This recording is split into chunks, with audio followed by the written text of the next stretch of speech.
So, hello guys. We have seen what basically poverty consists of. So, there are multiple factors which are basically resulting into whether we are poor or rich. There were 8 parameters that we saw based on Ruby Payne's amazing work in understanding poverty.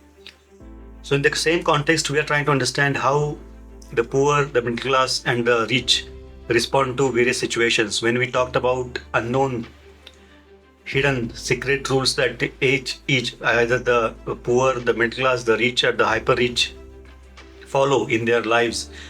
These secret rules are basically the essential ingredients which make sure that we stay in the same zone.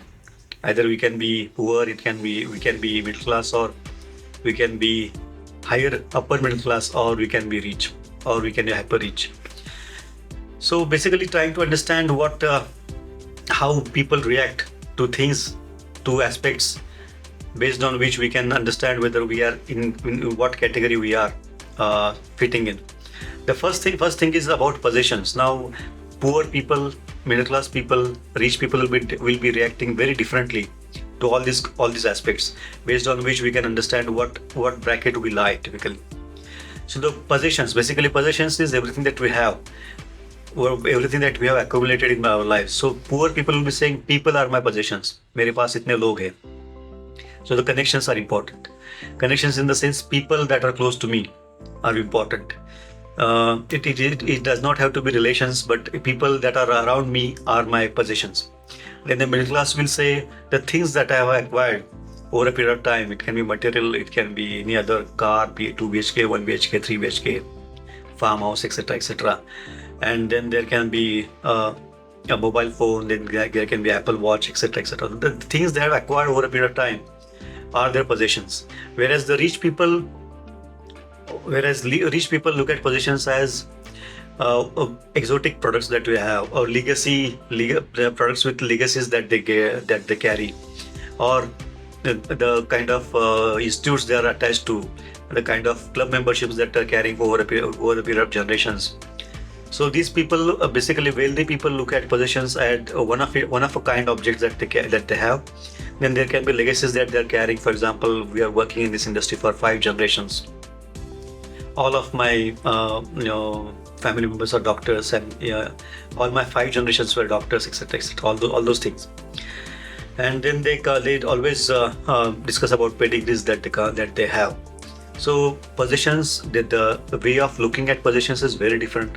Secondly, a way of looking at money, which is crucial basically, and it is very visible. The poor look at money as it is to be used and spent. So everything that comes, that has to be used, has to be spent, so that we can get as much pleasure as possible. We can get as much comfort as much as possible. We can alleviate as much pain as possible. Middle class looks at money as something that needs to be managed properly, because incoming and outflow, incoming and outgoing has to match, including savings. So middle class looks at money as something that needs to be managed properly, efficiently, professionally. That's why SIP products are a buzzword in the market, because middle class is running behind it. Then the wealthy people look at money as something that needs to be conserved and invested properly, so that the return on investments keep on coming. They keep on getting the return on investments over a period of long time. So looking at money is very different, as we just saw. The poor look at it as something that needs to be spent, used immediately. Middle class looks at money as something that needs to be managed properly, so that our future is safe. Our children get educated properly. They get good career opportunities, and we get good cars and good homes and good surroundings and good neighborhood. The rich look at money as something that needs to be conserved and invested, so that return on investment will take care of everything that we are planning in the future. Third point is personality. The way poor look at personality as something that needs to that is for entertainment, because they may not afford many things, but as long as we are in our personalities are developed in tune to entertain people around us, will be of value to them. If we may not have the possessions or the money, but we can add value to people around us by entertaining them, or by having a good sense of humor. So this is the way they look at personality development. I should be entertaining enough. I should have a good sense of humor so that people around me will be in touch, connected with me, and I will not feel the void of not being with the people. The middle class looks at personality as something that needs to be developed for acquiring success and stability in life. Then achievement is highly valued because the life goals or ambitions of middle class are very fixed. I need to be an engineer so that I will get a good job, and then I will get a good home, and then obviously I'll be in a better city working. So looking middle class looks at personality that is a resource. For middle class, personality is a resource based on which they can achieve their life goals and objectives. Whereas the rich look at personality that is used to make connections with people that are influential, that are powerful, and that are powerful in the sense socially, financially, economically. So the objective of looking at personality or developing personality is always to make connections, proper connections with the right people. So these are the different aspects. These are different viewpoints that rich, middle class, and the poor have, and the rich and the poor have towards these things. Then the next thing is food. Obviously, the poor will be looking at food as will I get sufficient food today, and how much I will get. Will it be sufficient? The middle class will be looking at how it will taste. Middle class does not have to worry about whether they will get the food today or not, and how much they will get. Middle class is assured that they will get sufficient food. Their worry is whether the food will be tasty or not. And the rich will be looking at food from a very different perspective because they will 100% get sufficient food. It will be tasty. Their worry is about presentation, whether the food is presented properly or not. So this is the way it differentiates between the reactions differentiate between the poor, the middle class, and the rich. The next point is clothing. Obviously, clothing is extremely crucial. It's the basic physical need of all the human beings. But poor people look at clothing as an individual style that needs to be portrayed to the people around. So if you look at Amir Khan's character in Rangila, he wears yellow shirt and yellow pant trouser while going in a 5-star hotel with Millie. So this is about individual expression. I need to be different from others. I need to follow what I feel. There's no need of maintaining the fashion sense or color coordination or combination, or it doesn't matter. As long as I'm liking it, I will wear. Yeah. The middle class perspective towards clothing is to match, to assemble, to blend in with the surrounding people, so that you are appreciated. You are also felt one of their own.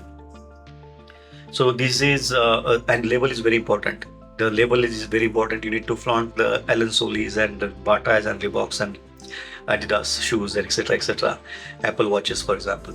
So label is very important. Whereas the rich, all these needs are taken care of. They are more interested in the texture, the kind of material. Is it pashmina wool, and who is the designer? They are not worried about label. Who is the designer? Is it designed by Manish Malhotra, or it is coming from Italy, or it is coming from UK?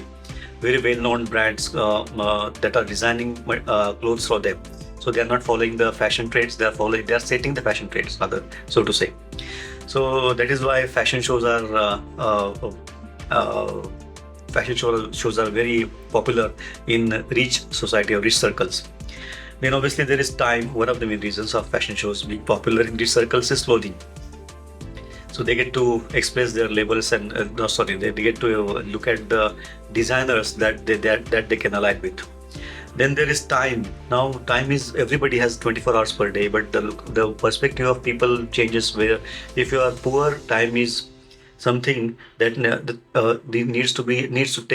that is used to make decisions that are right now and right there. The time is used to make decisions that are making sure that they will get for today. At that point in time, whatever makes them fearless, whatever makes them comfortable, and whatever makes them make sure that they will get the food, time is used to make those decisions. It can be crime, it can be anything, it can be working, but they are not worried about future. In middle class, time is used to plan for the future. So if my life of goals or objectives are clear, obviously middle class will be looking at, for example, if I want to be an engineer, I would make sure that my son, I'm giving example obviously, I'll make sure that my son attends some good class and he gets good grade, he is good in mathematics, so that in 9th, 10th, 11th standard he's comfortable, and when the entrance exam is when the entrance exam is conducted, he will be in the right position to get the engineering admission. And the last, the way rich people look at time is basically, for them tradition and history are more important, to make sure that the historical context of the family are maintained, historical traditions are maintained, the time is utilized in making sure that all those are not broken, and decisions are basically made, decisions, day-to-day decisions, time is used to make decisions that will maintain, that will continue the traditions and decorum of the household or the family from where they are coming. Then next is education. Now the point of view of a poor person towards education is something that needs to be taken. Education it's good for all of us, but I may not afford it. I may not afford in terms of time, money, and resources, so that I will, or so that I don't have time to go to school. I cannot afford the fees. I cannot study because I need to help my parents or help my family earn, so that all of us will get food at the end of the day. So time, the education for them is something that can be nice to have, but it is not necessary for us. For us, necessary is to get food on the plate at the end of the day. For middle class, education is something that is used to achieve the life goals, the objectives. Climbing the success ladders is where education comes into picture. Because for most of the middle class, there are no other resources than education to achieve their life goals and ambitions. So looking at education is crucial. That is exactly why you will see a lot of middle class people impressing upon their child to get as many marks as possible, as close to 100 as possible, so that they will get good grades, good educations, good college, good jobs, and then obviously they will be happy. This is what the plan is. And education for wealthy people, the obviously very crucial and important thing. Education for wealthy people is to make connections, because they know that if the child is studying with the people from influential society, people from a good background, people from good culture, people from good capacity, obviously he will also learn from them, and there will be mutual growth. And that is how they will make the connections in the society. It can be family, political, social, it can be any connections that will help them throughout their lives. So the schools are chosen based on the crowd, so to say, for the rich people, from the rich people. So just to give you an idea, in other words, the poor people will, if at all they aspire to go to school, the nearest school possible will be government school, and they may try to go there. For middle class, the importance of education is to get job. Whatever school or college that gives better jobs will be preferred. For rich people, whatever colleges are good, where the nice crowd is studying, that is where my child should go. This is the way of looking at the education.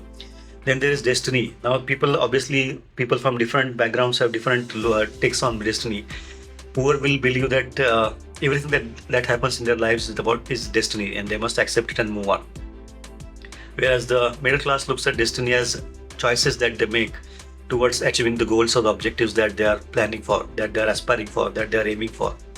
Whereas the rich will be looking at destiny as something, nobility obliges. For example, the rich look at destiny wherein they are in a position to share whatever wealth of information, wealth of money, in terms of money, can be shared with as many people as possible, at least from the employment generation perspective. If not helping donations, etc. They are improving their industrials or the money-making machine, so that more and more people get benefited while they are getting the maximum chunk. There is nothing wrong in it, but nobility obliges. They are in the position wherein they are destined to help others achieve their objectives and goals. Then there is language. The point of view, the way people look at languages are very different. In a poor family, the language is only about conveying the message. As Ruby Payne has mentioned in multiple her work in Understanding Poverty, typically poor families tend to use 400 to 5 words throughout their life, 400 to 500 words only. That will have some 20 to 25 to 50 sentences that comes in combinations. So this is where the language is. It is only to convey the message, that's all, nothing more than that, or maybe to entertain others, that's all, nothing more than that. There cannot be any very well articulated, organized way of communication wherein you are point by point, we are sharing your inputs and observations and experiences. Whereas the middle class looks at language as something for negotiation. What can I get in terms of how can I share my expectations with the others, or How can I share my what I want with others so that I will get the maximum response or maximum benefits from others? So it is language is about negotiation. So it is very formal. The middle class uses a very formal language because they don't want to hurt anybody.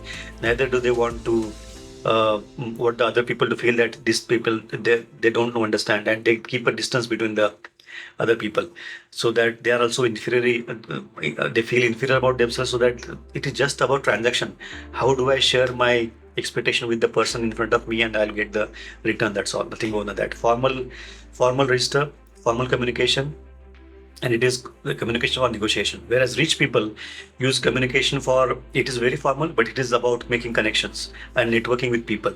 So it is the middle class will be looking at the poor will be looking at communication only for conveying the message. That's all, nothing more than that. What I want, or entertainment. Middle class will be looking at language for negotiation. What can I get in return? How can I get my expectation met from the person in front of me? And rich will be looking at language as something that needs to be used for creating networks, creating connections with people. So that it is not transaction basis. We are connecting with people so that in future, whenever need comes, these people will be able to help us. So this is about the language. Then there is family structure.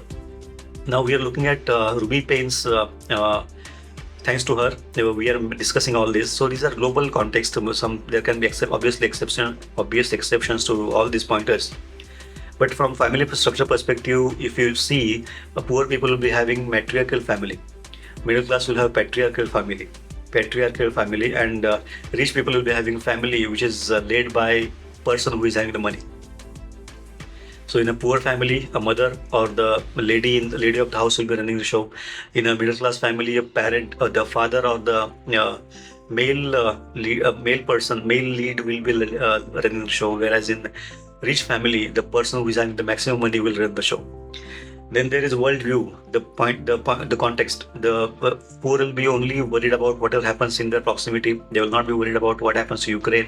They will not be worried about Kamala Harris becomes a US president. They will not be worried about what happens to NATO.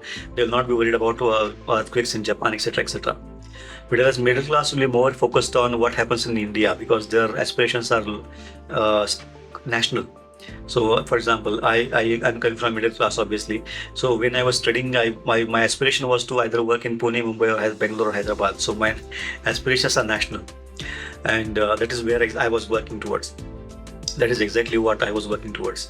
Whereas for the rich people, the worldviews are always global.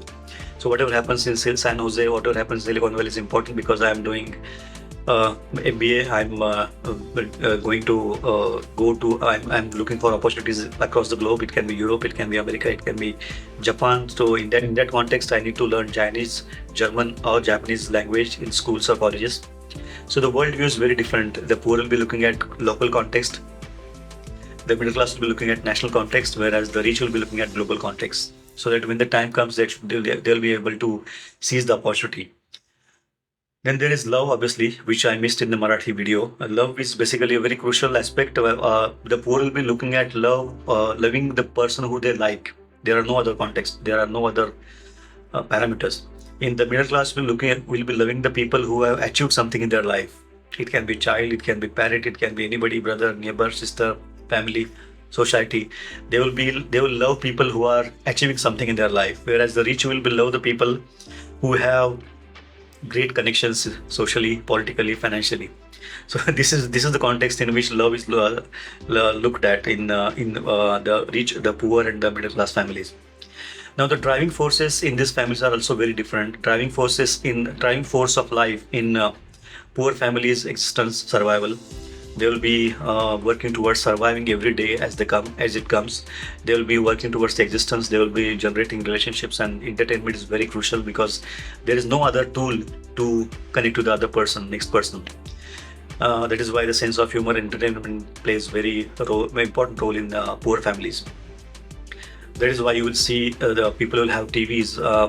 They may not have the running water, but they will have the TVs and the dish antenna. So I'm not blaming anybody, but this is the situation. Then the driving force of middle class is achievement. What am I going to achieve in my life? My objective is to work in America. I need to get good salary. I need to get a second home. I need to get a good car. I need to have foreign trips.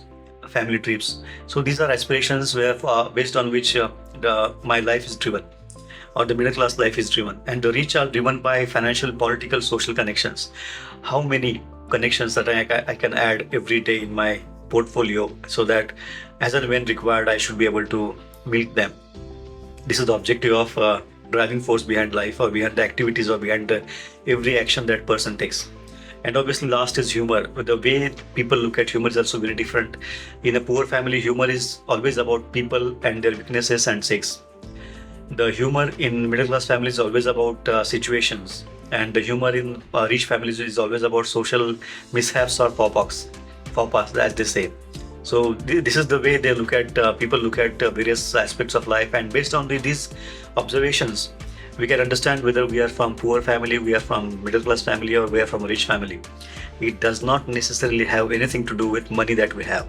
There are so many other parameters based on which we can see whether we are rich, poor, or upcoming, or middle class. Thank you very much.